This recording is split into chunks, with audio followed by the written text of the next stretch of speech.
Ross could smell the smoke before he turned into the farmyard. Puddles of rain cloud reflection splashed and shattered as he slowed and stopped the truck and trailer in the middle of the gravel driveway. The passenger window framed the blackened shell of the house. A tendril of blue-gray smoke drifted low past a scorched lilac bush and across the uncut grass. He sighed and turned off the ignition before climbing out of the truck, only to be greeted by an even harsher, wet, burned wood smell. His gaze rested on the smoldering remains of his boyhood home. The RCMP constable, who had been leaning against her police car, pushed herself off and stepped forward. "Mr. Coe, Constable Dumont." She held out a hand. Constable Katharina Dumont's stocky frame filled out the somber uniform. Hers was a solid presence, unmovable and confident, with her dark hair tied back in a bun at the nape and no makeup on her face. Pecan-brown eyes locked on his, and her handshake was firm and quick. "Thanks for waiting, Constable. I pushed it as much as I could, given the weather." "Yeah, no problem. I used the time to update my notes." She glanced at the airplane and trailer he was towing. "Is it headed for a museum?" No, he said, sticking his hands in his pockets. "I still fly it when the wings are on. But this ancient pelican can only carry so much, like a change of socks and a spare hat." Constable Dumont smiled, and Ross watched it spread up to her eyes. She blinked and looked down at her notes. "Well, as I told you on the phone, the fire crew said there was no sign of occupants and no vehicles in the yard. We were, however, informed that 2 people lived here just a month ago. Was anyone still living here at the time of the fire, Mr. Coe?" "My stepmother continued to live here after my father died," Ross said. "When I sent her a text that I was coming, she texted back, F you. That was about a week ago. And subsequent texts have gone unanswered and calls go to voicemail."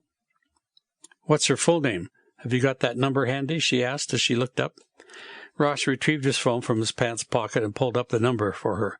He spelled out Dawn Eve Ray Coe, then showed her the screen. Dumont carefully wrote in her notebook. "What can you tell me about the fire, Constable? How did it start?" Dumont flipped back a few pages in her notebook. "When I called you this morning, I hadn't yet talked to Fire Chief Harold.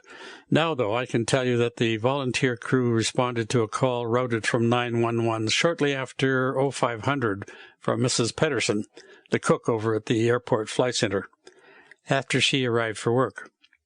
The fire crew arrived 28 minutes later. The house was beyond saving by then, but the basement is fine." She looked up to watch his reaction and smiled. "Their motto is never lost a basement.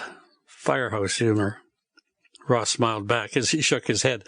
"Never heard that one before." She chuckled before continuing.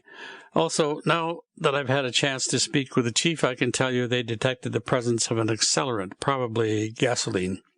Ross frowned. "What the hell? Who would— You own the property, right? Recently inherited?" "Yes, my father used to own these 2 quarter sections." He waved an arm, sweeping it in a half circle to the south. "He sold the dirt airstrip I learned to fly on and the west quarter to the Wilsons to build the air park next door. Then that land was subdivided into lots, and as those sold, the new owners improved the runway and infrastructure." Ross paused to chuckle. "My dad liked to call the airport an air arbor for the rich. Anyway, the remaining few acres of the west quarter, including the barn he'd converted to a hangar, and the house were on a separate title willed to me. He left the remaining east quarter to his wife, Dawn." "Do you have any insurance on the house?" "I do not," he said. "Neither do I know what my father or Dawn might have put on it. Maybe nothing, but I'll try to find out." "If the fire chief confirms arson, that might change things, eh?" She looked down at her notebook. "You've been away for some time, I understand." "Yeah, first university and the Air Force, then pilot training and military police. I've done some civil security work just recently." "What brings you back now?" "I guess I felt the need to start over," Ross said, sighing. "This is where I came from, so I thought it a good place to begin again." He looked at the blackened, smoking ruins. "It may or may not have been a good decision." To keep listening to this audiobook, I've left you a link in the description so you can do it, at no cost thanks to Audible's 30-day free trial.